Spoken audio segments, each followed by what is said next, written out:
వీడియోలో employee approval గురించి చెప్తాను. ఇప్పుడు మనం ఎన్ఎస్టెక్స్ అడ్మిన్ మాడ్యూల్ సైట్‌లో ఉన్నాం.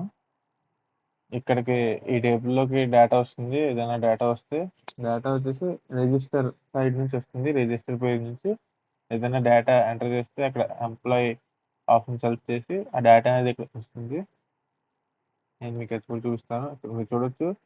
ఇది రిజిస్టర్ పేజ్. ఎన్ఎస్టెక్స్ వెబ్‌సైట్‌లో మీరు రిజిస్టర్ బటన్ మీద క్లిక్ చేస్తే ఈ పేజ్‌కి రీడైరెక్ట్ అవుతారు. ఇక్కడ డీటెయిల్స్ ఎంటర్ చేయాలి. నేను నా డీటెయిల్స్ ఎంటర్ చేస్తాను. Okay. User name,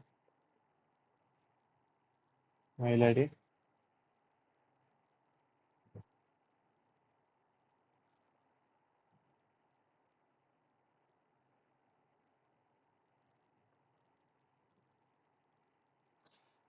phone number,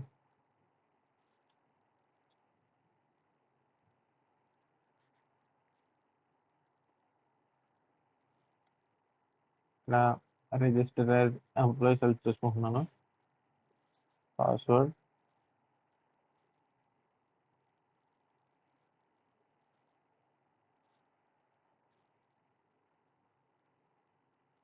okay. ఇక్కడ మీరు చూడొచ్చు రిజిస్టర్ బటన్ మీద క్లిక్ చేస్తున్నాను. ఇక్కడ మీరు చూడొచ్చు register successful, you can now login.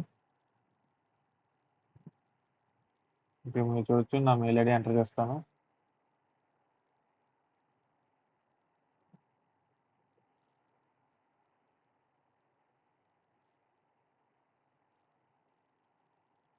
Password,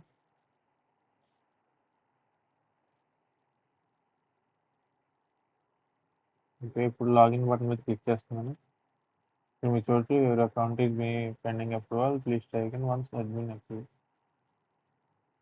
ఇలా వస్తుంది. అడ్మిన్ సైడ్కి వెళ్దాం. ఇక్కడ మీరు చూడొచ్చు ఎంప్లాయీ అప్రూవల్ మీద ఎప్పుడైతే క్లిక్ చేసామో ఇక్కడ డేటా అనేది రిఫ్లెక్ట్ అవుతుంది. ఇక్కడ మనం వచ్చేసి యాక్టివ్లో ఉంది స్టేటస్. ఆ రిజిస్టర్ పేజ్ నుంచి ఏ డేటా రిఫ్లెక్ట్ అయినా ఐ మీన్ ఎంప్లాయీ అప్రూవల్లోకి రిఫ్లెక్ట్ అయిన డేటా ఇలా స్టేటస్ డిఫాల్ట్గా ఇన్యాక్టివ్ వస్తుంది. తర్వాత ఇది మనం అప్రూవ్ ఐ మీన్ స్టేటస్లో యాక్టివ్ కింద మార్చుకోవాలి. మనం చూడొచ్చు ఇక్కడ వ్యూ బటన్ మీద క్లిక్ చేస్తే ఇలా డేటా చూడొచ్చు. వాళ్ళు ఏమేమి డేటా ఎంటర్ చేశారు. నెక్స్ట్ డిలీట్ బటన్ మీద క్లిక్ చేసి డిలీట్ మీద క్లిక్ చేస్తే డేటా ఇక్కడ నుంచే డిసిపియర్ అయిపోతుంది, డిలీట్ అయిపోతుంది. అదే అప్రూవ్ మీద క్లిక్ చేసి ఇలా చూస్తే ఇక్కడ పాపప్ వస్తుంది. అప్రూవ్ మీద క్లిక్ చేస్తే మేనేజ్లో ఎంప్లాయీస్లోకి వెళ్ళిపోతుంది. ఈ డేటా ఎంప్లాయీస్లో టేబుల్లోకి వెళ్ళిపోతుంది ఈ డేటా.